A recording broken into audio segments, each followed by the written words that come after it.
عليكم ورحمة الله وبركاته.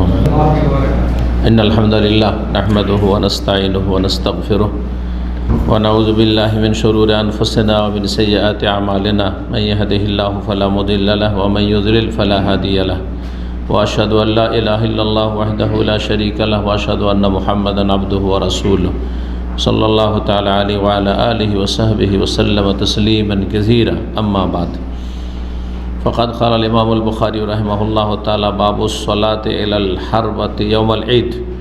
قال حدثنا محمد بن بشار قال حدثنا عبد الوهاب قال حدثنا عبيد الله بن نافع عن نافع عن ابن عمر رضي الله تعالى عنهما أن النبي صلى الله عليه وسلم كان تركز له الحربة قدامه يوم الفطر والنحر ثم يصلي. মহান আল্লাহর সমস্ত প্রশংসা, সালাত এবং সালাম নাজিল হোক প্রিয় নবী সাল্লাল্লাহু আলাইহি সাল্লামের উপর। আজ পহিলা জিলহজ 1444 হিজরি মোতাবেক 19 জুন 2023। গোটা বছরের ভিতরে সবচাইতে ফজিলতপূর্ণ দিন আজকে থেকে শুরু হয়েছে, বা গত সন্ধ্যা থেকে চাঁদের সাথে সাথে শুরু হয়েছে। এই দিনগুলিতে আল্লাহ রাব্বুল আলামিন যেন আমাদেরকে বেশি বেশি নেক আমলে তৌফিক দান করেন, পুরোপুরি ফরজ ওয়াজিবের হেফাজতের তৌফিক দান করেন, সুন্নত নফল মুস্তাহাব ইবাদত বন্দেগী বহুমুখী আমাদেরকে আদায় করার, এই দিনগুলিতে বেশি বেশি তাকবীর পাঠ করা, জিকির আজকার করার, সিয়াম পালনের বিশেষ করে যারা পারছেন না তাদের জন্য আরাফার সিয়াম রোজা রাখার তৌফিক দান করেন। যারা কোরবানির সামর্থ্যবান আল্লাহ কোরবানি দেওয়ার তৌফিক দান করেন, হজের সামর্থ্যবান হজ আদায়ের তৌফিক দান করেন, কবুল করেন। আমাদের ধারাবাহিক আলোচনা সহিহুল বুখারীর ঈদাইনের পর্ব। ঈদাইন মানে দুই ঈদ, ঈদুল ফিতর, ঈদুল আজহা। ঈদুল ফিতর, ঈদুল আজহার পর্ব বা কিতাব পর্ব নম্বর 5। ইমাম বুখারী রাহিমাহুল্লাহর অধ্যায় নম্বর হচ্ছে 13। বলছেন ইমাম বুখারী রাহিমাহুল্লাহ এই দুই ঈদের সলাতের অধ্যায় নম্বর 13-তে বাবু সলাত ইলাল হারবা ইয়াউমাল ঈদ, ঈদের দিনে সলাত আদায় করা সামনে বল্লম রেখে। বল্লম বুঝেন? তাহলে মাশাআল্লাহ। বল্লম আর বর্ষায় কোনো পার্থক্য আছে? না, তেমন পার্থক্য নেই। হ্যাঁ, কিছুটা কি পার্থক্য আছে? হ্যাঁ,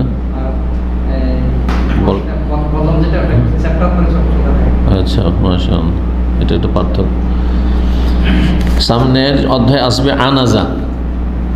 আনাজাও এইরকমই বল্লমের মতোই, কিন্তু সেটা হচ্ছে আকারে ছোট, তীরের চাইতে একটু বড়, আকারে ছোট। আর বল্লমটা লম্বা থাকে, বড় লাঠি, ধরেন 2-3 হাতের লাঠি।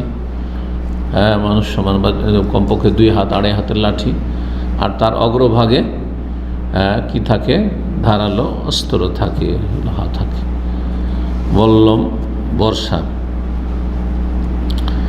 তো এসবকে সামনে রেখে ঈদের সালাত আদায় করা, মানে এটা দিয়ে সুতরা বানানো। সামনে বল্লম পুঁতে দিয়েছে ঈদগাহে, আর তারপরে সেই বল্লমটিকে সুতরা বানিয়ে বা বর্ষাকে সুতরা বানিয়ে যদি কেউ ঈদের সালাত আদায় করে ইমামের সামনে, এটা যদি পুঁতে দেওয়া হয় তাহলে এটা জায়েজ নাকি অপছন্দনীয়, মাকরুহ, এ বিষয়টি।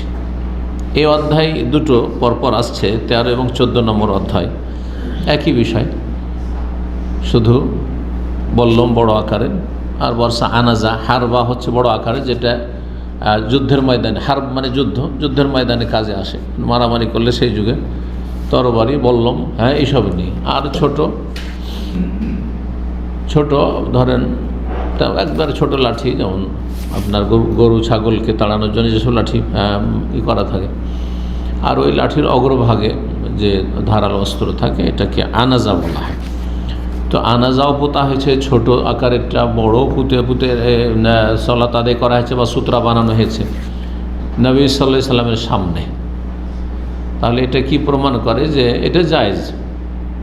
যখন আপনি ঈদগাহে সূত্রা বানাচ্ছেন, আপনি বল্লম বা বর্ষাকে, যার অগ্রভাগে ধারালো অস্ত্র আছে, তাহলে বোঝা গেল যে ঈদগাহে অস্ত্র নিয়ে যাওয়া মাকরুহ নয়, জায়েজ।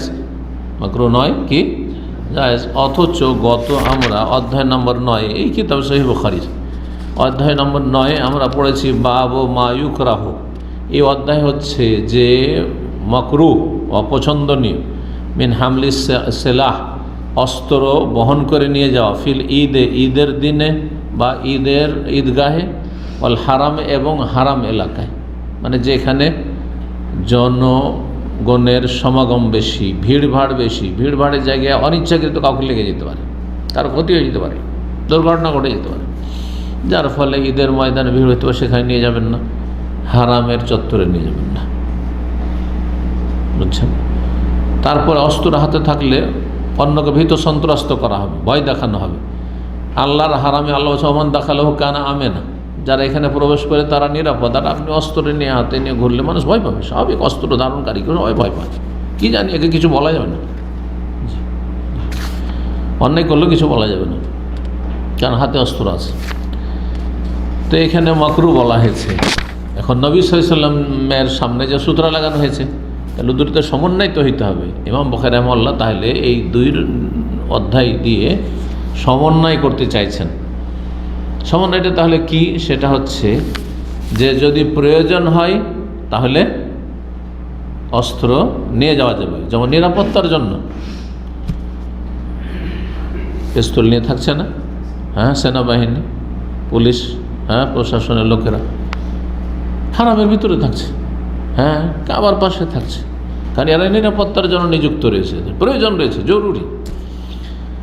এইরকমই সূত্রা করতে হবে। আর শক্ত মাটি, পাথরের মাটি, এমনি লাঠি পোতা যাবে না, তাহলে ধারালো অস্ত্র অগ্রভাগে থাকলে পুঁতে দেওয়া যাবে শক্ত মাটিতে,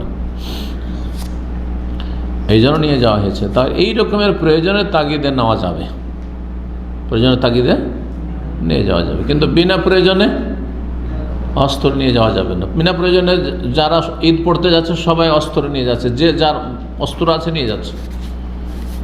অনেকের লাইসেন্স আছে, তাই না? তো লাইসেন্স আছে, বন্দুক নিয়ে যাবে? হ্যাঁ, ওটাই না, জায়েজ না, নিয়ে যাবে না।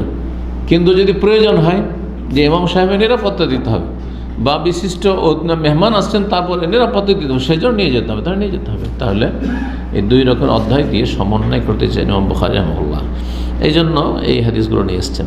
972 নম্বর হাদিস। নাফে, ইনি গোলাম ছিলেন।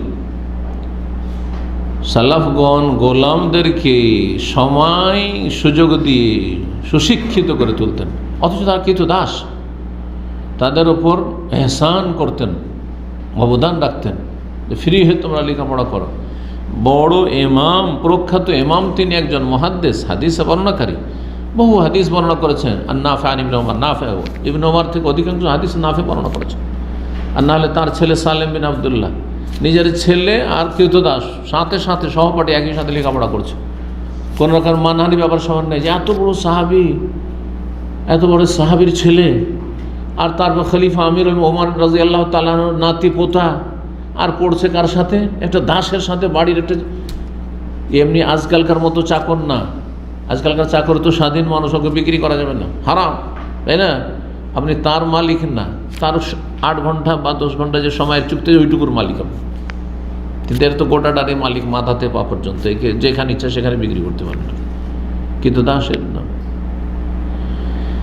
সুবহানাল্লাহ, তাদের চরিত্র কেমন ছিল, কিভাবে কাফেরেরা বন্দী হয়ে আসলে তাদেরকে স্বাধীন করার জন্য আল্লাহ রাব্বুল আলামিন রাস্তা দিয়েছেন, বিভিন্নভাবে স্বাধীন করা। তো এই নাফে রাহিমাহুল্লাহ তাআলা তার মনিব, মাওলা, স্বাধীনকারী প্রখ্যাত সাহাবী আব্দুল্লাহ বিন উমর রাদিয়াল্লাহু তাআলা আনহু বর্ণনা করেছেন, আন্নান নবী সাল্লাল্লাহু আলাইহি ওয়াসাল্লাম কানা তুরকাজুলাহুল হারবাতু, নবী সাল্লাল্লাহু আলাইহি ওয়াসাল্লামের জন্য পুঁতে দাও, তো রাকাজা আর কোজো মানে গেড়ে দেওয়া, পুঁতে দেওয়া হয়তো আল হারবা মানে বল্লম, একটু বড় লাঠি, লম্বা লাঠি, আর তার অগ্রভাগে ধারালো অস্ত্র। কোথায়? কুদ্দামাহু, তার সামনে। এই কুদ্দামকে আজকাল আপনারা আরবদের কাছ থেকে বিকৃত শুনে বলছেন গুদ্দাম, এলা রো গুদ্দাম, হ্যাঁ, আর ওইটাকে আবার বিকৃত গিদ্দাম বলে না, আপনারা ভুল শুনছেন, ভুল। গুদ্দাম আসলে গিদ্দাম কোনো শব্দই নেই। যেমন আকামা কোনো শব্দ না, যেখানে জের আছে জবর পড়বেন, আর যেখানে দম্মা আছে সেখানে আপনি কি পড়েছেন, জের পড়েছেন, কাসরা পড়ছেন। গুদ্দামে দম্মা আছে ওইটাকে গিদ্দাম করেছেন, কাসরা জের দিয়ে পড়ছেন। আর একামাতে কাসরা আছে জের আছে, ওকে বলছেন আকামা, জাবার দিয়ে পড়ছেন। আকামা নেই, কোনো শব্দ আকামা নেই। একামা, আকামা ইকিমু একামাতান, একামা মাসদার। শুদ্ধ বলার চেষ্টা কর, যে কোনো ভাষা বলবেন শুদ্ধ বলবেন, আঞ্চলিকতা থেকে বেরিয়ে আসবেন। হ্যাঁ, আমি কোনো বাংলা আঞ্চলিক ভাষা বলি না, অনিচ্ছাকৃত মুখ দিয়ে যেটা বলা হচ্ছে যে জবান পিছলে যাওয়া, স্লিপ অফ টাং বলা হচ্ছে। টাং মানে জিভা, আসলে সোজা ভাষাকে এত মুশকিল করে ফ্যাশন আসলে ইংলিশ বলা। কথা বুঝতে পেরেছেন? জিভা, হ্যাঁ, পদস্খলন, যেটা জিভা পিছলে যাও, সোজা কথা। স্লিপ মানে পিছলে যাও, স্লিপ করে পড়ে গেছে মানে কি, আষাঢ় খেয়ে পড়ে গেছে, জিভা আষাঢ় খায় অনিচ্ছাকৃত। তো নবী সাল্লাল্লাহু আলাইহি ওয়াসাল্লামের জন্য পুঁতে দেওয়া হয়তো বললম কুদ্দামহ, তার সামনে, ইয়াউমাল ফিতরে, ঈদুল ফিতরের দিনে, ওয়ান নাহারে, আর ঈদুল আজহার দিনে। ইয়ামুন নাহার আর ইয়ামুন নাহার মানে হচ্ছে বকরা ঈদ, যেটাকে আমরা বলছি। নহর মানে জবাই করা, আরবরা বেশি উঁট জবাই করতো নহর করে, সেই জন্য ওর নাম হচ্ছে ইয়ামুন নাহার। আর আমাদের দেশের লোকেরা গরু জবাই করে, সেজন্য তার নাম হচ্ছে বকরা ঈদ।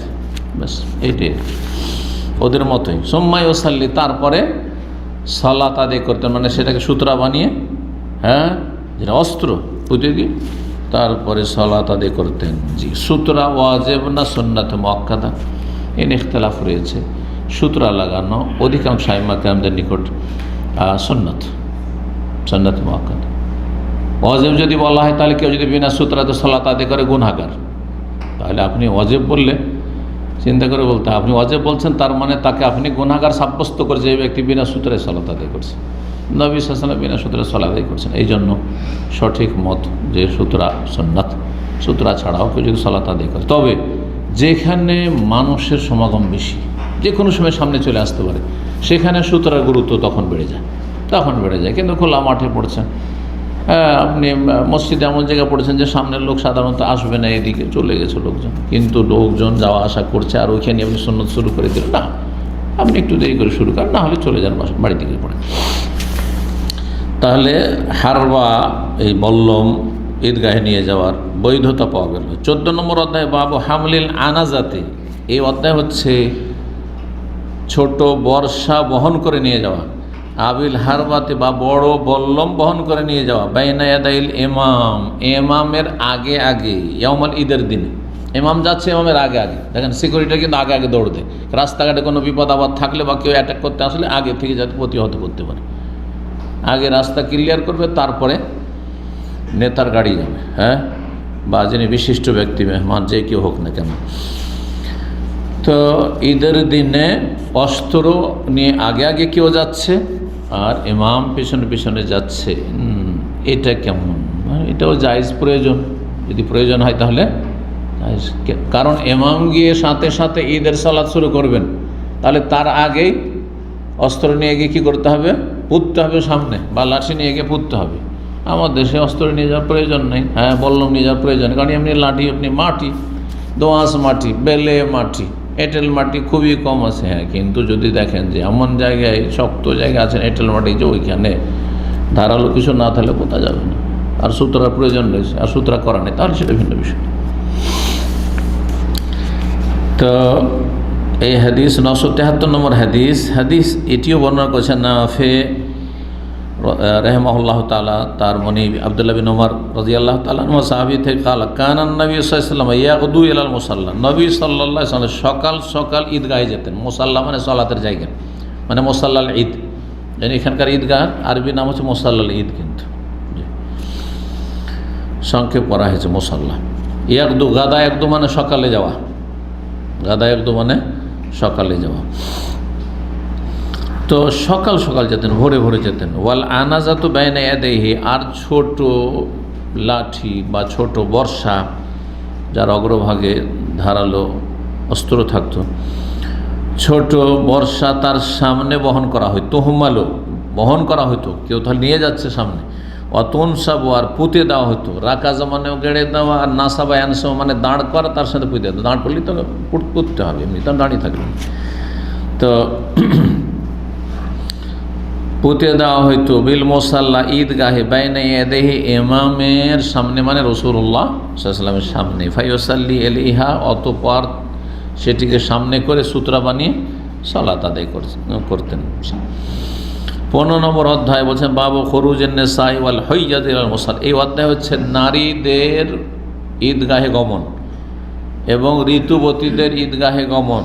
ইলাল মুসাল্লা, ঈদগাহে নারী, আর বিশেষ করে এমনকি নারীদের মধ্যে যারা ঋতুবতী তাদেরকেও নিয়ে যাওয়া বা তাদের গমন, তাদের যাওয়া, বেরিয়ে যাওয়া বাড়ি থেকে, যে যাচ্ছে তারা, কিন্তু পর্দার সাথে যাবে। শরীয়তে যেসব বিধিবিধান রয়েছে বাইরে মহিলা যাওয়ার জন্য, সেগুলি সব পুরা থাকতে হবে। সেখানে যেন কেউ ফিতনায় লিপ্ত না হয়, নজরের ফিতনা। খোলামেলা যাবে, শাড়ি পরে যাবে, সে যে মেকআপ করে যাবে, আর বোরখা, সেই শরীয়ত সম্মত বোরখা পরে যাবে না, আতর সুগন্ধি লাগিয়ে যাবে, এগুলো হারাম। বাজারে এগুলো হারাম, বাড়ির বাইরে বের হইলেও হারাম, তেমন ঈদগাহে গেলো হারাম।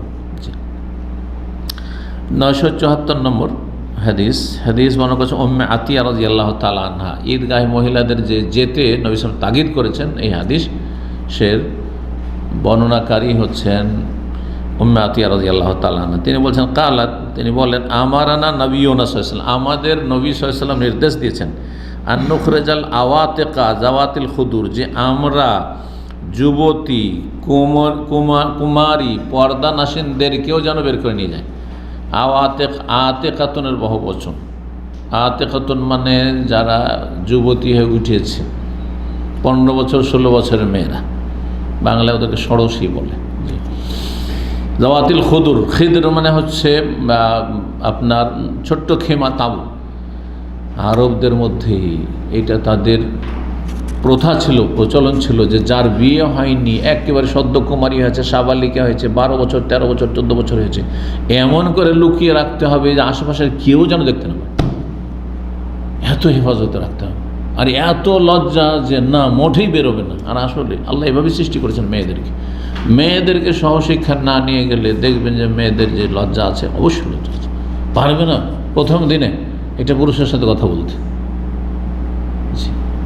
যে মেয়ে জীবনে কোনোদিন কোনো বেগানা পুরুষের সাথে কথা বলেনি, খালাতো ভাই, মামাতো ভাই, প্রথমাতো ভাই, দুলা ভাই, কারোর সাথে কথা বলেনি, প্রথম দিন তার মানসিক অবস্থার প্রতিক্রিয়া যেদিন থাকে, সেই পাত্র যে দেখতে এসছে প্রস্তাবদাতা, হ্যাঁ, তার সামনে যখন বসা হবে দেখবেন যে তার কী অবস্থা, ঘাম ছুটে যাবে। এটা হচ্ছে হায়া।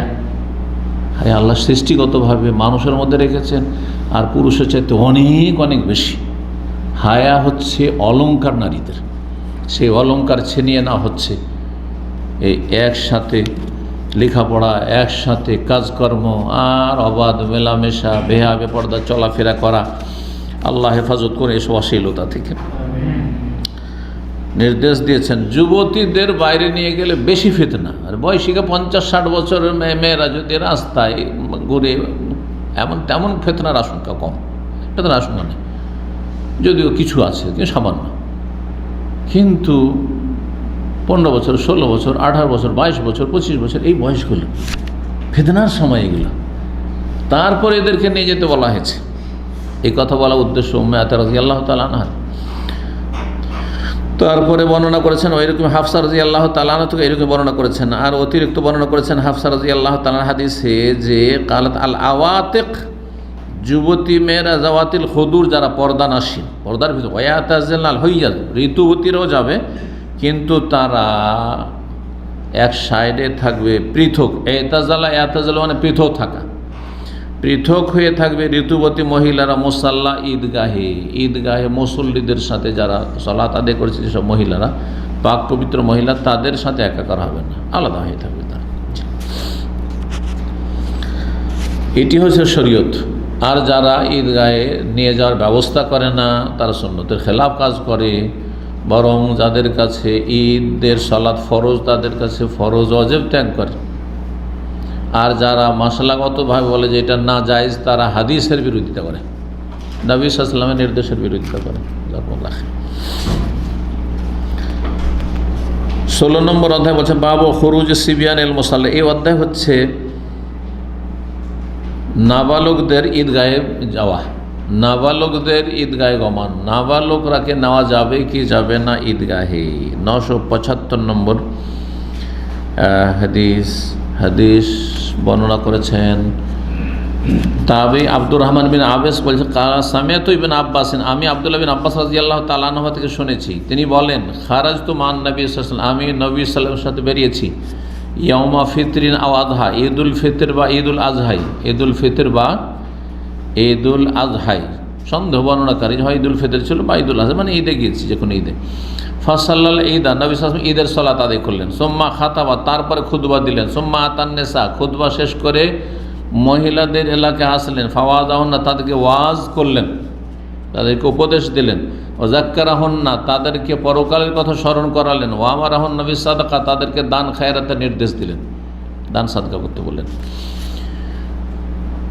তাহলে এখানে অধ্যায় কি? অধ্যায় হচ্ছে নাবালকদেরকে, সিবিয়ান সাবিয়ের বহুবচন, সাবি মানে হচ্ছে বা সিবিয়ান মানে অপ্রাপ্ত বয়স্ক, যারা এখন সাবালক হয়নি তাদেরকে কোথায় নিয়ে যাওয়া? ঈদগাহে নিয়ে যাওয়া। আর হাদিসে নাবালকের কোন হাদিস আছে? হাদিস আছে যে ইবনে আব্বাস বলছেন যে আমি গিয়েছি ঈদুল ফিতর বা ঈদুল আজহায়, আর দেখলাম যে নবী সাল্লাল্লাহু আগে ঈদের সালাত পড়লেন, তারপরে খুতবা দিলেন, তারপরে মহিলাদের কথা আছে, তার মানে মহিলারা ছিল সেখানে, তাদেরকে ওয়াজ করলেন, উপদেশ দিলেন, দান খায়রাত করতে বললেন। ইয়া মাশারান নিসা তাসাদ্দাকনা ফাইন্নী ওয়ারিতুকুন্না আকসার আহলিন নার, তোমাদেরকে সবচেয়ে বেশি জাহান্নামে দেখেছি, সুতরাং জাহান্নাম থেকে বাঁচার জন্য তোমরা বেশি বেশি দান সাদকা করো। মহিলারা জিজ্ঞাসা করলেন ওয়াবিমা ইয়া রাসূলুল্লাহ, এটার আবার কারণ কি যে আমরা বেশি জাহান্নামী? মানে তো নবী সাল্লাল্লাহু কি বলেছিলেন? তুকসিরুনা আল-লান ওয়া তাকফুরুনা আল-আশির, তোমরা বেশি আবেগী, একটু তো তোমরা গাল বন্ধ করো, মর একটু দুষ্টামি বাচ্চা করেছে, আচ্ছা তারপরে আছাড় খেয়ে পড়ে গেছে, ভালো হয়েছে, এটা বাপ সহজে বলবে না। বাপও যদি মহিলা মার্কা হয় তাহলে সেটা বলতে পারে, অনেক বাপও আছে ওইরকম, মহিলা টাইপের কথা বলছেন। তো পুরুষরা অত আবেগী হয় না, ব্যতিক্রম কিছু পুরুষ আবেগী আছে, আর মহিলাদের অধিকাংশই আবেগী, ব্যতিক্রম কিছু আবেগকে কন্ট্রোল রাখতে হয়। এই জন্য মহিলা সামান্যতে ভুলে যায়, একটা টেলিফোনে মিষ্টি কথাতে ওতেই ভুলে যায়, বদমাশি করছে, ওতেই ভুলে গেছে, মনে হচ্ছে যে দুনিয়াতে আমাকে ছাড়া আর কাউকে চিনে না, হয় আর ফিতনে পড়ে যাচ্ছে, পরকীয়ায় লিপ্ত হয়ে যাচ্ছে, ছেলে মেয়েদেরকে ভুলে যাচ্ছে, স্বামীকে ভুলে যাচ্ছে, স্বামীর এত অবদান এহসান, লক্ষ লক্ষ টাকার বাড়ি ঘর সব নিয়ে উদা হয়ে যাচ্ছে, কিসের জন্য? আবেগ। এই আবেগের কারণে একটুতেই গালমন্দ শুরু করে। মহিলাদের ঝগড়া দেখেছেন, ঝগড়া হলে কী যে অকথ্য ভাষায়, তুকসের না লান, এই জন্য জাহান্নামে যেতে হবে। লানতান গালিগালাজ তোমরা বেশি করতে পারো। ওয়াতাকফুরনা আল-আশির, স্বামী আর স্বামী পরিবারের সদস্যদের তোমরা নাশুকরি করো, অকৃতজ্ঞ, নুন খেয়ে নিমক হারামি তোমরা করো, তোমাদের অধিকাংশ, সবার কথা বলেন, এটি হচ্ছে মহিলাদের স্বভাব। স্বামী এত কষ্ট করে কার জন্য 2 বছর এখানে পড়ে থাকছে? শুধু নিজের পেটের জন্য না, কেউ 250 গ্রাম ভাতের জন্য না, সে বৃহৎ স্বার্থে আমি নিজের সুখী হব, তার চেয়ে বেশি আমার স্ত্রী সুখে থাকবে, আমার আগামী প্রজন্ম ছেলেমেয়েরা সুখে থাকবে, তাদেরকে নিয়ে সুখের সংসার করব, কিছুটা দিন কষ্ট করি। সুবহানাল্লাহ, এই বিষয়গুলি অল্প মহিলা বুঝে যে এত কষ্ট করে থাকছে। আর তারপরে এক সময় ভালো বেতন ছিল, ইনকাম ছিল, ভালো কিছু দিয়েছেন, আর ও সস্তা ছিল, স্বর্ণ সস্তা ছিল, ভালো গয়না দিয়েছেন, এখন আর নিয়ে যেতে পারেন, এত দাম হয়েছে যে স্বর্ণ কাছে যাওয়া যায় না, নিয়ে যেতে পারেন না। জীবনে কিছু দিলে কি করলে তুমি? এত কষ্ট করে থাকছি, ও কষ্ট করে থাকছে, আর আপনি কষ্ট করছেন এটা বুঝে না সে। এত কষ্ট করে ছেলে মানুষ করছে, কি নিয়ে আসলে তুমি? কথা বুঝতে পারছেন? তাকফুরুনা আল-আশির, ভুলে যাও, যে বহু এহসান রয়েছে, সেই এহসানগুলি ভুলে যাও। আর এইভাবে আরও বিভিন্ন রকমের আশির বলা হয়েছে, শুধু স্বামী জওজ বলা হয়নি। তার মানে অনেক সময় শ্বশুরের অবদান রয়েছে, ভালো আচরণ করে, নিজের মেয়ের মতো দেখে, শাশুড়ির অবদান রয়েছে, নিজের মেয়ের মতো আদর করে, তারপর নিমক হারামি। তাকফুরুনা আল-আশির, আশির মানে হচ্ছে স্বামী এবং স্বামীর নিকটাত্ম। স্বামীর বাড়িতে গিয়ে স্বামীর যে ভাই বোনরা রয়েছে, ছোটরা রয়েছে, তাদের কত এহতেরাম, সম্মান, শ্রদ্ধা পেয়েছে, কিন্তু সব সামান্য একটুতে হয়তো ভুলে গেছে, সামান্য একটু কষ্ট পেলে ভুলে গেছে। যখন দুর্দিন এসছে তখন আর কোনো ইয়ে নেই, ওই অতীতে সব ভুলে গেছে, সুখ শান্তির জীবন। এটা অধিকাংশ মহিলাদের, সব মহিলার কথা বলছি না, যার ফলে নবী সাল্লাল্লাহু আলাইহি ওয়াসাল্লাম বলছেন যে জাহান্নামে যার মুখ্য কারণ হচ্ছে এগুলো। তাহলে বেশি বেশি দান খেরাত করে ঘাটতি পূরণ করো, ঘাটতি পূরণ করো তোমাদের এগুলো। জি, এই হাদিসেই যে ওয়াজগুলি করেছিলেন তার এটা খুব মুখ্য অংশ ছিল, সেই জন্য এখানে বললাম। তো এখানে আসল অধ্যায়ের সাথে সম্পর্কটা কোথায়? নাবালকের ঈদগাহে যাওয়া। পাচ্ছেন খুঁজে? আব্দুল্লাহ বিন আব্বাস রাদিয়াল্লাহু তাআলা আনহু সিরাতুন নবী বর্ণনা করতে গিয়ে সম্ভবত বলেছিলাম অথবা হাদিসে আলোচনা করেছি যে মাইমুনা রাদিয়াল্লাহু তাআলা আনহার বাড়িতে, হাদিস বুখারীতে এসেছে, নবী সাল্লাল্লাহু আলাইহি সাল্লামের পালার দিনে ইবনে আব্বাস খালার বাড়িতে ঘুমিয়ে একই রুমে, ছোট্ট কক্ষ, হুজরাগুলি কত ছোট্ট কক্ষ, দুজন শোয়া যায়, পাশাপাশি তিনজন না, আর এই ছেলেকে পায়ের দিকে বা মাথার দিকে এইভাবে আড়াআড়িভাবে শুয়ে দিয়েছে। আর নবী সাল্লাল্লাহু আলাইহি সাল্লাম আর তার মাইমুনা রাদিয়াল্লাহু তাআলা আনহা বলছেন তারা এইভাবে লম্বা লম্বি শুয়ে আছে আর আমি আড়াআড়িভাবে শুয়ে আছি, ফি আরদিল বিসাদা, বিছানার আড়াআড়িভাবে শুয়ে আছে। তাহলে কত বছর বয়স হবে? 10-12 বছরের বাচ্চাকে নিয়ে শুইবেন? হইতেই পারে না। তো নিশ্চয়ই সেটা 7-8 বছর ছিল, খুব বেশি হলে, তার বেশি না। এই জন্য নবী সাল্লাল্লাহু ইন্তেকালের সময় তার বয়স কত ছিল এই নিয়ে কিছু দ্বিমত আছে।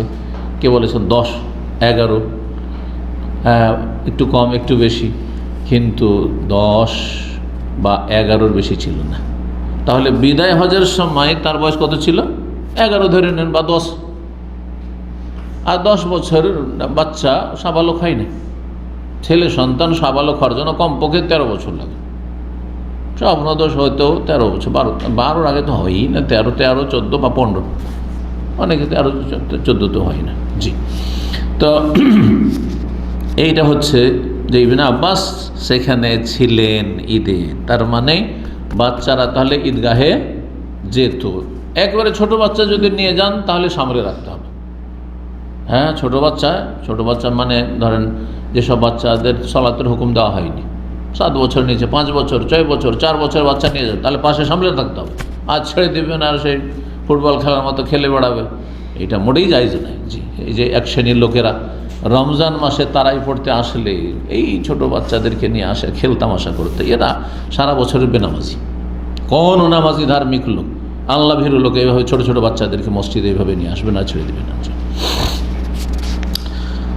17 নম্বর অধ্যায় বলছেন বাবু ইস্তিকবালিল ইমামিন নাস। এই অধ্যায় হচ্ছে যে ইমাম সাহেব জনগণের মুখামুখি হবেন ফি খুতবাতিল ঈদ, ঈদের খুতবায়। ঈদের যখন খুতবা দিবেন তখন ইমাম সালাত আদায় করার পরে যারা মুসল্লি রয়েছে তাদের দিয়ে কী করবেন? ঘুরে দাঁড়াবেন, আর লোকেরা আপন আপন কাতারে বসে থাকবে, খুতবা দেবেন। ইস্তেকবালুল ইমাম, এখানে ইমামের কথা, ইমাম মুখোমুখি হবেন, সামনাসামনি হবেন কাদের? আর নাসা, জনগণের, ফি খুতবাতিল ঈদে, ঈদের খুতবায়। কাল আবু সাইদ রাদিয়াল্লাহু তাআলা আনহু বলেছেন কামান নবী সাল্লাল্লাহু মুকাবিলান নাস, নবী সাল্লাল্লাহু আলাইহি ওয়াসাল্লাম খুতবা দেওয়ার জন্য দাঁড়ালেন ঈদের সালাতের পরে, মুকাবিলান নাস, জনগণের মুখোমুখি হয়ে, সামনাসামনি হয়ে, মুকাবিল। 976 নম্বর হাদিস বারা বিন আযিব রাদিয়াল্লাহু তাআলা বর্ণনা করেছেন, বলেছেন খারাজান নবী ইয়াউমা আযহা, নবী সাল্লাল্লাহু আলাইহি ওয়াসাল্লাম ঈদুল আযহার দিনে বের হইলেন। কোথায় বের হইলেন? ঈদ পড়তে, ঈদগাহে। ফাসাল্লাল ঈদা, অতঃপর ঈদের সালাত আদায় করলেন, রাকাতাইন, কয় রাকাত? 2 রাকাত। সুম্মা আকবালা আলাইনা বিওয়াজহি, তারপরে আমাদের দিকে তার মুখমণ্ডল ফিরিয়ে দিলেন, মানে পুরো মুখমণ্ডল ফিরিয়ে কি করলেন? খুতবা দিলেন। অকাল, তারপরে বললেন ইন্না আউওয়ালা নুসুকিনা ফি ইয়াউমিনা হাযা, আমাদের এই দিনে আমাদের সর্বপ্রথম যে ইবাদত সেটি হচ্ছে নুসুক, মানে ইবাদত। নুসুক মানে একটা খাস অর্থ আছে, সেটা কুরবানি, আর নুসুকের একটা আম অর্থ আছে, জেনারেল অর্থ আছে, তার মানে ইবাদত।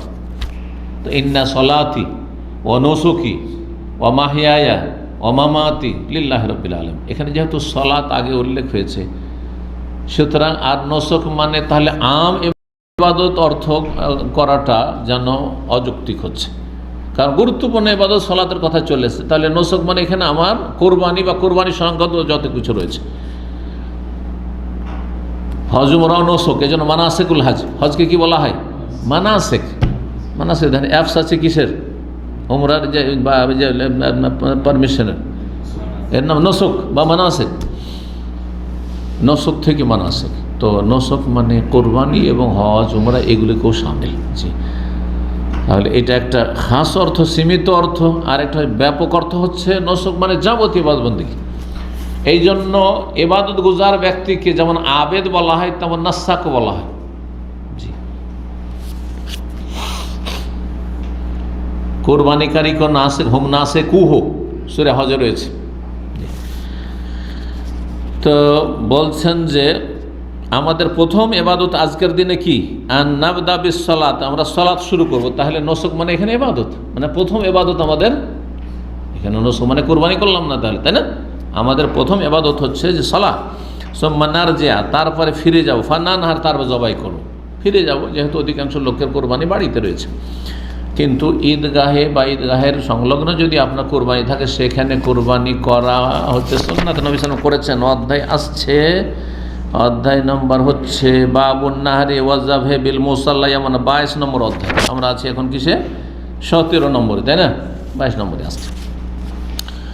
তো বলছেন যে নবী সাল্লাল্লাহু আলাইহি ওয়াসাল্লাম আমরা তারপর ফিরে গিয়ে কোরবানি করবো। ফামান ফাআলা যালিকা, যারা এইরকম করবে, ফাকাদ ওয়াফাকা সুন্নাতানা, তারা আমাদের সুন্নত মোতাবেক কাজ করে।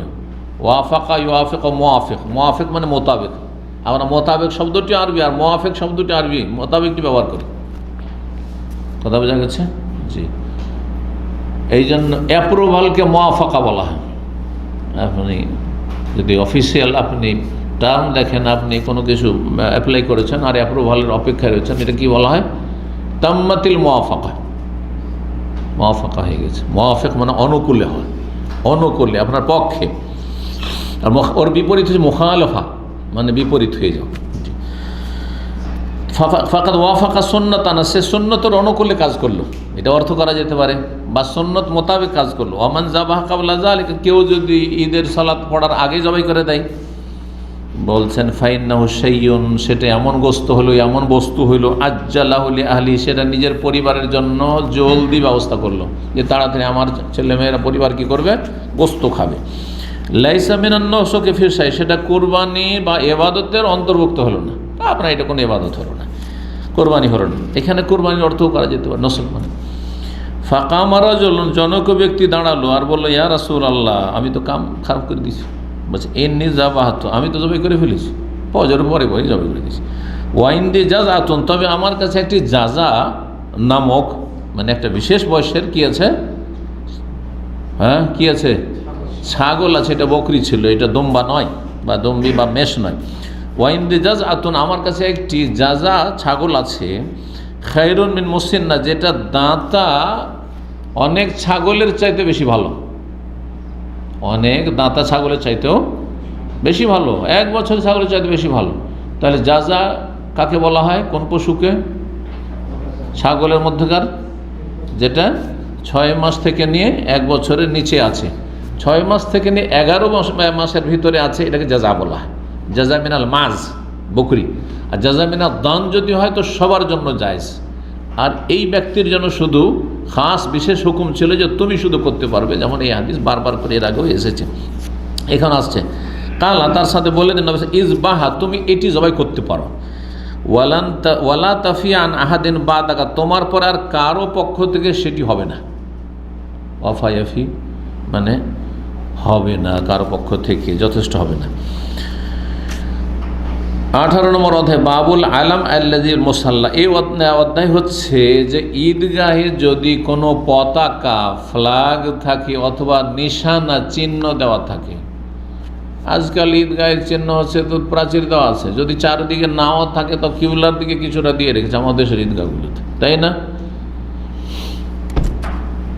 কিন্তু নবী সাল্লাল্লাহু আলাইহি ওয়াসাল্লাম বলে এগুলো কিছুই ছিল না, সামনেও ছিল না, চারিদিকেও ছিল না, কোনো প্রাচীরও ছিল না, কোনো কিছু মানে নিশানা তেমন দেওয়া ছিল না। তো একটা নিশানা কিছু দেওয়া, সেটা ছোট হোক আর বড় হোক, যাতে চেনা যায় যে এই জায়গাটি হচ্ছে মাঠের, এই জায়গাটুকু হচ্ছে কি ঈদগাহের জায়গা, ঈদগাহের ময়দান, এটা চেনার জন্য কেউ যদি সেখানে একটা পতাকা বা নিশানা উত্তোলন করে, পতাকা উত্তোলন করে বা নিশানা যদি দিয়ে রাখে শনাক্ত করার জন্য, তো শরীয়ত সম্মত কিনা? বলছে জায়েজ ছিল। নবী সাল্লাল্লাহু আলাইহি সাল্লামের ঈদগাহ ছিল যেই জায়গায়, সেই জায়গায় একটি মসজিদ রয়েছে, খুব পুরনো মসজিদ। বাবু সালাম দিয়ে বেরিয়ে সোজা ওইদিকে চলে যান, আর সামনে এগিয়ে গেলে পরপর দুটি মসজিদ আছে। একটি মসজিদের নাম হচ্ছে মসজিদে আলী বিন আবি তালিব রাদিয়াল্লাহু তাআলা, আর একটি মসজিদের নাম হচ্ছে মসজিদুল গামামা। এই মসজিদে গামামার জায়গায় ছিল ঈদগাহ, যেখানে পরবর্তীকালে অন্যরা মসজিদ তৈরি করেছে, আর সেটা ঈদগাহ থাকেনি। তো 977 নম্বর হাদিস, ওই আব্দুর রহমান বিন আব্বাস তাবে বর্ণনা করেছেন ইবনে আব্বাস থেকে, আগের হাদিস কিন্তু আমরা হাদিসটা এই সনদে আব্দুর রহমান বিন আব্বাস বর্ণনা করেছেন, হাদিস নম্বর ছিল 975, আর এটি হচ্ছে 977। তো বলছেন সেখানে আব্দুর রহমান আব্বাস কাল সামেত ইবনে আব্বাস, আমি ইবনে আব্বাসকে বলতে শুনেছি, কিলা, তাকে বলা আশাহেদ তাল ঈদা মা নবী, তাকে জিজ্ঞাসা করা হয়, আব্দুল্লাহ বিন আব্বাসকে জিজ্ঞাসা করা হয়, তুমি কি নবী সাল্লাল্লাহু আলাইহি ওয়াসাল্লামের সাথে ঈদ পড়তে বা ঈদগাহে উপস্থিত হয়েছো, হাজির হয়েছো? তো বললেন নাম, হ্যাঁ আমি গিয়েছি। ওয়ালাউলা মাকানি মিনা সেগারে মা শাহেদ, তো যদি আমার নিকট আত্মীয় তিনি না হতেন, এটা ভাব অর্থ। ওয়ালাউলা মাকানি, আমার যদি তার ক্ষেত্রে অবস্থান একটা না থাকতো, মিনা সেগারে, ছোট হওয়া সত্ত্বেও, সেগার সাগির থেকে ছোট হওয়া সত্ত্বেও, নাবালক হওয়া সত্ত্বেও, মা শাহেদ, তো তাহলে কখনো আমি তার সাথে উপস্থিত হতে পারতাম না। কিন্তু নবী সাল্লাল্লাহু আলাইহি ওয়াসাল্লাম সাথ ধরে গেছি, কারণ আত্মীয়তার কি সম্পর্ক, কি দুটা সম্পর্ক, আগের সম্পর্ক, খালুর আগে আর একটা সম্পর্ক, কি আব্বাসের ছেলে নবীর কি হবে? চাচাতো ভাই। এইটা সম্পর্ক জানতে হবে, চাচাতো আপন চাচাতো ভাই, চাচাতো ভাইয়ের আত্মীয়, তারপরে খালা আছে তার বাড়িতে, হ্যাঁ তার বন্ধনে। তো এই যে নিকট আত্মীয় হওয়ার কারণে আমি এই চান্স পেয়েছি যে নবী সাল্লাল্লাহু আলাইহি ওয়াসাল্লাম সাথে আমিও ঈদগাহে চলে গেছি। সবাইকার সাথ ধরতে পারে, বড়রা অনেক সময় চান্স পায় না হয়তো। তো আমি বাড়ি থেকে বেরিয়ে গেছি ওইভাবে তার সাথে। বলছেন খারাজা, বের হইলেন নবী সাল্লাল্লাহু আলাইহি ওয়াসাল্লাম, পুরো বর্ণনা করছেন কীভাবে বেরোলেন। হাত্তা আতাল আলাম, আসলেন সেই পতাকা বা সেই চিহ্নর জায়গায়, আল্লাজি ইন্দা দারে কাসির ইবনে সালত, যেটা কাসির ইবনে সালতের বাড়ির কাছে ছিল। তাহলে এই বাড়িগুলো তখন সব ভেঙে গেছে বা উঠে গেছে, বিরান হয়ে গেছে, হ্যাঁ, বা বাড়িটা আছে কিন্তু ওই নিশানাটা, পতাকাটা নাই। তাহলে কোন জায়গায় সে পতাকাটি ছিল? বলছে পতাকাটি বা নিশানাটা ছিল কাসির ইবনে সালতের বাড়ির কাছে, কাসির ইবনে সালতের বাড়ির কাছে। এই জন্য কাসির ইবনে সালতের নাম এসেছে। যখন মারওয়ান মেম্বারে প্রথম চড়ে, তার জন্য মেম্বার কে বানিয়েছিল? এই কাসির ইবনে সালতি বানিয়েছিল, কারণ তার বাড়ির পাশে। তো গভর্নর হুকুম করেছে যে আমি খুতবা দেবো, তো একটু উঁচু জায়গা লাগবে, একটা লাগবে, মেম্বার লাগবে। তখন মেম্বার বানিয়ে দিয়েছেন, যেহেতু তিনি ঈদগাহের প্রতিবেশী। তাহলে প্রেক্ষাপট হচ্ছে এটি। ফসল্লা সালাত আদায় করলেন, সুম্মা খাতবা, তারপরে খুতবা দিলেন, সুম্মা আতান নেসা, তারপরে মহিলাদের কাছে আসলেন, মানে মহিলাদের এলাকা আসলেন। ও মাহ বেলাল, তার সাথে বেলাল রাদিয়াল্লাহু তাআলা আনহু, রাসূলুল্লাহ সাল্লাল্লাহু আলাইহি ওয়াসাল্লাম মসজিদ নববীর মুয়াজ্জিন হাবাসী ছিলেন। ফাওয়াদাহুন্না, নারীদেরকে ওয়াজ উপদেশ দিলেন, ওয়াজাক্কারাহুন্না, তাদেরকে স্মরণ করালেন আল্লাহর ভয়ের কথা বা আখিরাতের কথা। জাক্কার মানে রিমাইন্ড করিয়ে দেওয়া, আসলে স্মরণ করিয়ে দেওয়া। ও আমারাহুন্না বিসাদাকা, তাদেরকে দান খায়রাতের নির্দেশ দিলেন। তাসাদ্দাকনা ইয়া মাশারান নিসা, ফারাআইতুহুন্না, তখন আমি দেখলাম মহিলাদেরকে, ইয়াহবিনা বিআইদিহিন্না, তারা সবাই নিজের নিজের হাত নিয়ে যাচ্ছে কোন দিকে? হাওয়া ইয়াহবি মানে হাতকে ঝুঁকানো বা হাত বাড়ানো, হাত বাড়াচ্ছে সবাই, হাত বাড়াচ্ছে সবাই কোথায়? নিজের নিজের অলংকারের দিকে, যার যেখানে অলংকার আছে, যার চুড়ি আছে চুড়ির দিকে, যার মালা আছে মালার দিকে, যার কানে আছে কানের থেকে, হ্যাঁ এইভাবে। নবী সাল্লাল্লাহু আলাইহি ওয়াসাল্লাম সাহাবিয়াতগণ কি এতে পড়তেন, নাকে পড়তেন? হ্যাঁ, কে বলতে পারে? হ্যাঁ, পড়তেন না, মাশাআল্লাহ। তো প্রমাণ নেই, কিন্তু জায়েজ কিনা এটা একটা মাসলা, ঠিক আছে। আরবরা সাধারণত এখনও পড়ে না, কিন্তু এখন শুরু হয়ে গেছে। সোশ্যাল মিডিয়া, টিভিতে দেখে ইন্ডিয়া বাংলাদেশ টেলিভিশন দেখেও এরকম শুরু হয়ে গেছে। অবশ্যই এটা ঠিক, জায়েজ আছে। ওলামারা বলছেন জায়েজ আছে। এটা মসলা বা অঙ্গ বিকৃতির অন্তর্ভুক্ত না। যদি কোনো অঙ্গের বিকৃতি হয় তাহলে সেটা না জায়েজ, কিন্তু এটা সাজের জন্য, অতিরিক্ত সাজের জন্য। তবে সাহাবিয়াতদের বা সালাফদের সুন্নত নয়। বলা যাবে না যে যেমন কানের বালির কথা বা কানের অলংকারের কথা হাদিস দ্বারা প্রমাণিত, তারপরে আংটির কথা প্রমাণিত, চুড়ির কথা প্রমাণিত, বালার কথা প্রমাণিত, মালার কথা প্রমাণিত, পায়ের খাল হাদিসে রয়েছে, মানে পায়েরগুলোকে কি বলা হয় এগুলোকে, নূপুর। আর আগের যুগে নূপুর, তো এই যুগে তোড়া, আরও কি হইতো ওইসব আগের যুগে, আমার নানির যুগের কথা ওইসব ছোটোকালকার মনে আছে, এখনকারগুলো মনে নেই। তো যাই হোক, কারণ আমরা এইসব ব্যবহার করাই না সেই জন্য, কারণ এতে ঝনঝন করে বাজবে, যেটা ফিতনার কারণ, যেটা না যায়। এই জন্য মহিলাদের পায়ে এইসব ব্যবহার করা যায় নয়, একমাত্র বাড়ির ভিতরে, সেটা আলাদা কথা। তো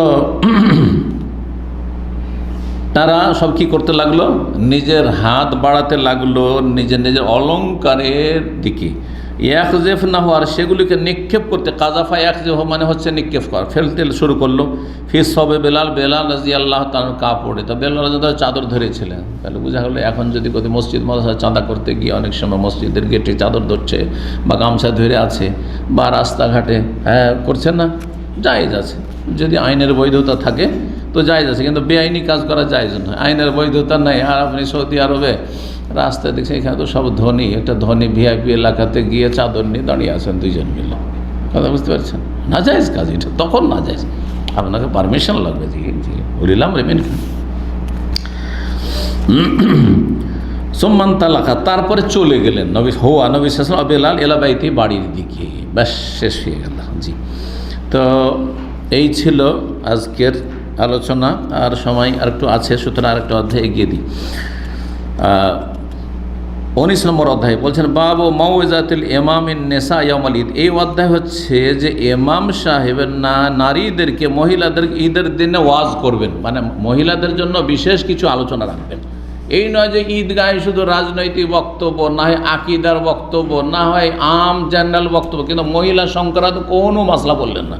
মহিলাদের অধিকারের কথা বললেন না, মহিলাদের দায়িত্ব স্বামীর ক্ষেত্রে, ছেলেমেয়েদের প্রতিপালনের ক্ষেত্রে তাও বললেন না। মহিলারা যদি বালা মুসিবতে সবর করে বা যে সংসারের কাজ করতে গিয়ে যেসব কষ্ট হচ্ছে সেগুলো যে একটি ইবাদত, এইগুলোও বললেন না, কিছুই বললেন না। তো কী ফায়দা হলো? তাহলে জেনারেল কথাবার্তা বলে চলে আসলেন। তাহলে যেই ব্যক্তি খতিব হবেন ঈদের, তাকে এই সবগুলি চিন্তা করতে, আমার সামনে কারা আছে তাদের কথা খেয়াল রাখতে হবে। জি, 978 নম্বর হাদিস জাবের বিন আবদুল্লাহ রাদিয়াল্লাহু তাআলা বর্ণনা করছেন, বলছেন সামিআতু ইয়াকুল, আতা শুনেছেন জাবের থেকে বলতে শুনেছে, কামান নবী সাল্লাল্লাহু আলাইহি ওয়াসাল্লাম ইয়াউমাল ফিতর, নবী সাল্লাল্লাহু আলাইহি ওয়াসাল্লাম দাঁড়ালেন ঈদুল ফিতরের দিনে। ফাসাল্লা, প্রথম কি করলেন? সালাত আদায় করলেন, ঈদ পড়লেন। ফাবাদা বিসসালাহ, প্রথম সালাত আদায় করলেন। সুম্মা খাতাবা, তারপর খুতবা দিলেন। ফালামা ফারাগা, যখন শেষ করলেন, নাজালা, নেমে আসলেন। তার মানে একটু উঁচা জায়গায় তাহলে খুতবা দিয়েছেন, মেম্বার ছিল না কিন্তু একটু উঁচা ছিল জায়গায়। ফাতান্নেসা, তারপর মহিলাদের কাছে আসলেন। ফাজাক্কারাহুনা, তাদেরকে উপদেশ দিলেন। ওয়াহুয়া ইয়াতাওয়াক্কাউ আলা ইয়াদি বেলাল, বেলালের হাতে ভর দিয়েছিলেন, বেলালের হাতে ভর দিয়েছিলেন। তাহলে পাশে বেলাল ছিল। আর বেলাল কী করছেন? বেলালুন বাসেতুন সাও, বেলাল তার কাপড়কে সম্প্রসারিত করেছিলেন, কাপড় সম্প্রসারিত করেছিলেন। ইউলকি ফিহিন নেসাও, তাতে মহিলারা নিক্ষেপ করতেছিল। আর সাদাকা, দান খায়রাত ছিল, অলঙ্কারী দান খায়রাত ছিল, টাকা পয়সা কারো হইতে পারে। ফুলতলি আতাকে বললাম, তিনি হচ্ছেন প্রখ্যাত তাবি, ইমাম মক্কায় তিনি ছিলেন তার শেষ জীবনে। জাকাতা ইয়াউমুল ফিতরে, সেটা কি ঈদুল ফিতরের জাকাত ছিল, মানে জাকাতুল ফিতর বা সাদাকাতুল ফিতর, নামাজের পরে কিছু সাদাকাতুল ফিতর, তাই না? তো এটা সাদাকাতুল ফিতর আসল ছিল না। কাল আল্লাহ, না ওয়ালাকিন সাদাকাতান ইয়াতাসাদ্দাকনা হিনাইদিন, এটি সাধারণ সাদকা ছিল, মহিলারা ওই সময় দান খেরাত করছিলেন। তুলকি ফাতাখাহা, তারা নিক্ষেপ করছিলেন কি? তাদের আংটি নিক্ষেপ করছিলেন। ওয়াইউলকিনা, তারা যতগুলি ছিল, যার যেটা ইচ্ছা আর যার যেটা আছে নিক্ষেপ করছিলেন। কুলতু আতরা হাক্কান আল ইমাম, আপনি কি মনে করেন যে ইমামের এটি দায়িত্ব কি, যে আলাল ইমামে যালেকা ইউযাক্কিরুহুন্না, যে নারীদেরকে উপদেশ দেবে, ওয়াজ করতে হবে, নারীদের সম্পর্কে কিছু কথা বলতে হবে। কালা ইন্নাহু লাহাক্কুন আলাইহিম, হ্যাঁ, তাদের ইমামদের ওপর এটি হচ্ছে হক, দায়িত্ব। আমালহুম লা ইয়াফআলুন, কেন, কি অসুবিধা যে করবে না? এটা মহিলাদের সম্পর্কে কিছু আলোচনা করতে অসুবিধাটাই বা কি? আলোচনা করবে। যদি আজকাল যেমন সাউন্ড সিস্টেম হয়ে গেছে, ওই জায়গায় থেকে হয়ে যায়, তাহলে আলাদা যাওয়ার দরকার নাই। কিন্তু দেখেন, মহিলাদের এলাকায় যদি আওয়াজ না পৌঁছে, তাহলে মহিলাদের কাছে, পর্দার কাছে গিয়ে সেখানেই ওয়াজ করবে। আর যদি সবাই বোরকা দিয়ে ঢেকে থাকে তাহলে পর্দা সামনে না থাকলেও চলবে, অসুবিধা নেই। জি। 979 নম্বর হাদিস, ইবনে আব্বাস রাদিয়াল্লাহু তাআলা আনহু বর্ণিত, বলছেন শাহিদুল ফিতরা মান, আমি নবী সাল্লাল্লাহু আলাইহি ওয়াসাল্লামের সাথে ঈদুল ফিতরে হাজির হয়েছি। ও আবু বকরের সাথে, ওমরের সাথে, ওসমানের সাথে রাদিয়াল্লাহু আনহুম ইউসাল্লুনা ক্বাবলাল খুতবা, তারা সবাই খুতবার আগে কি করতো, বা করতেন, খুতবার আগে ঈদের সালাত পড়তেন। সুম্মা ইউখতাউ বাদু, তারপরে খুতবা দেওয়া হইতো। খারাজান নবী সাল্লাল্লাহু আলাইহি ওয়াসাল্লাম, একদিন নবী সাল্লাল্লাহু আলাইহি ওয়াসাল্লাম বেরোলেন ঈদে, কান্নি আনজুর এলিহি, মনে হচ্ছে আমার চোখের সামনে ভাসছে, এখনও দেখতে পাচ্ছি ঝকঝক করে, মানে ওই স্মৃতিগুলো সব সামনে যেন ঘুরছে। হিনা ইউজুল সোবিয়াদি, যখন জনগণকে বসে, তাহলে কেউ কেউ দাঁড়িয়ে আছে, মানে সালাত পড়া হয়ে গেছে, তো সালাত পড়া হয়ে গেছে, অনেকে দাঁড়িয়ে গেছে, বলছে বসেন বসেন বসেন, তাহলে এইটাও নবী সুন্নাত, বসেন, খুতবা হবে, বসেন। জি। সুম্মা আকবালা, তারপরে এগিয়ে গেলেন, ইয়াসুক্কুহুম, কাতারের মাঝখান দিয়ে কাতারকে ফাঁক করে, সাক্কা ইয়াসুক্কু মানে বিদীর্ণ করা, এই জন্য সাক্কুল কামার, চন্দ্র বিদীর্ণকে, তো কাতার ফেড়ে মানে কাতারকে ফাঁক করে গেলেন। হাত্তা আতান্নেসা, তারপরে মহিলাদের এলাকা আছে, তাহলে বোঝা গেল যে প্রয়োজনে কাতারে ফাঁক করে যেতে পারবেন, কিন্তু জুমার দিনে নিষেধ আছে। জুমার দিনে পরে আসবেন আর সামনের দিকে যাবেন, যে জায়গা খালি আছে, তো আমি মানুষকে সরিয়ে যাব না, যাবে না, কিন্তু বিশেষ প্রয়োজনে যেতে পারেন। তো বলছেন যে হাত্তা আতান্নেস, মহিলাদের কাছে আসলেন, তার সাথে বেলাল ছিলেন, এসে এই আয়াতটি পাঠ করলেন, সূরা মুমতাহিনার আয়াত নম্বর 12, ইয়া আইয়ুহান নবী ইযা জাআকাল মুমিনাত, হে নবী তোমার কাছে যদি মুমিন রমণীরা আসে, ইউবাইনাকা, বায়াত করতে, তা শিরক করবেন আল্লাহর সাথে, আর এই করবে এই করবে এই করবে, এই কাজ যে রয়েছে। এই আয়াতের পর সুম্মা কালা হিনা ফারাকা মিনহা, আয়াত পড়ে যখন শেষ করলেন, বলে আনতুন্না আলা যালিকা, তোমরা কি এগুলি মেনে চলবে? শিরক আল্লাহ ইউশরিকনা বিল্লাহি শাইআ, ওয়ালা ইয়াসরিকনা, চুরি করবে, ওয়ালা ইয়াকতুলনা আওলাদানা, ছেলে মেয়েদেরকে হত্যা করবে না, ওয়ালা ইয়াতিনা বিবুহতানি ইফতারিনাহু বাইনা আইদিহিন্না ওয়া আরজুলিহিন্না, আর মিথ্যা অপবাদ কারো উপরে দেবে না। জি। ওয়ালা ইয়াসিনাকা ফি মারুফিন, আর সৎ কাজে, বৈধ কাজে কোনো রকমের বিরুদ্ধাচরণ করবে না, আল্লাহ রসুল সাল্লাল্লাহু আলাইহি ওয়াসাল্লাম নাফরমানি করবে না। ফাবায়াহুন্না, তাহলে তাদের সাথে বায়াত করে নাও, ওয়াস্তাগফির লাহুন্না, আল্লাহর কাছে তাদের জন্য ক্ষমা চাও, কিন্তু হাত দিয়ে বায়াত না। মহিলাদের সাথে বায়াত হয়েছে কিসের মাধ্যমে? কথার মাধ্যমে। তোমরা এগুলি মানলে, এগুলি তোমরা মেনে চলবে, তোমরা আনুগত্য করবে, এই হচ্ছে বায়াত তাদের সাথে। ফাকালাত ইমরাতুন ওয়াহিদা, একজন মহিলা, কেউ জবাব দিচ্ছে না, সবাই লজ্জা করে জবাব দিতে। আনতুন্না আল্লাহ জালে, তোমরা কি এই কথাগুলি মেনে চলবে বায়াত করলে?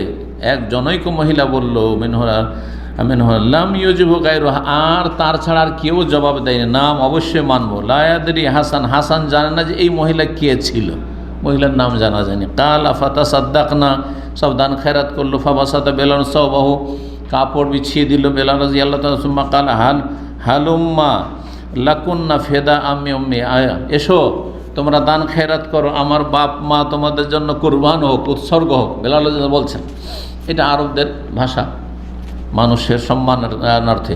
ফাইউল খিন আল ফাতখা ওয়াল খাওয়াতিমা ফি সবে বেলাল, তারপরে তার বিভিন্ন রকমের যে অলঙ্কারগুলি ছিল, খাওয়াতিম, খাতামের বহু বচন, তার মানে আংটি, আর ফাতখুন মানে আংটি, ফাতখুন মানে হচ্ছে কানের বালি। আসলে ফাতাখ মানে হচ্ছে কানের বিভিন্ন রকমের আজকাল ব্যবহার হয়, কী বলে ওগুলোকে? বালি একটা, এই যে স্বর্ণকার গোল এই আছে। আগের যুগে পাশা বলতো না, কি বলতো, একদম পাশা হইতো, রিং হইতো, দুল হইতো, মাশাআল্লাহ সব নিতে পারে। ফাতখ মানে কানের অলঙ্কার, এক কথায় কানের অলঙ্কার। তারপরে বলছেন না, ফাতখ বলছে আল খাওয়াতিম আল এজাম কানাত ফিল জাহিলিয়া, বড় বড় আংটি জাহিলিয়াতের যুগে ব্যবহার করতো, বড় বড় আংটি ব্যবহার করতো। তারপর অন্য হাদিসে রয়েছে যে কানের দুল বা কানের যে বালি, সেগুলিও সাহাবিয়াতরা দিয়েছেন। এখানে আজকের আলোচনা শেষ করছি। আল্লাহ রাব্বুল আলামিন যেন কবুল করেন, নেক আমলের তৌফিক দান করেন, এবং আল্লাহ রাব্বুল আলামিন আমাদের ইলম আমলে দিন দুনিয়ায় সার্বিক যেন বরকত কল্যাণ দান করেন। আল্লাহ রাব্বুল আলামিনের কাছে দোয়া করছি, সব ভাইরা কষ্ট করে এই ডিউটির দিনে আসছেন, তার সে আল্লাহ তাদের উত্তম প্রতিদান দান করেন, সুস্থ রাখেন, নিরাপদ রাখেন, বালা মুসিবত থেকে আল্লাহ হেফাজতে রাখেন, এবং পরিবার পরিজনকে আল্লাহ সুখে শান্তিতে রাখেন, রেজেকে বরকত দান করেন। আল্লাহ রাব্বুল এই দিনগুলিতে আমাদেরকে কবুল করেন, তওবাকারী হিসাবে, জান্নাতি হিসাবে আল্লাহ কবুল করেন। ওয়া সাল্লাল্লাহু সাল্লাম আলা নবিয়িনা মুহাম্মদ ওয়া আলা আলিহি ওয়া সাহবিহি আজমাইন।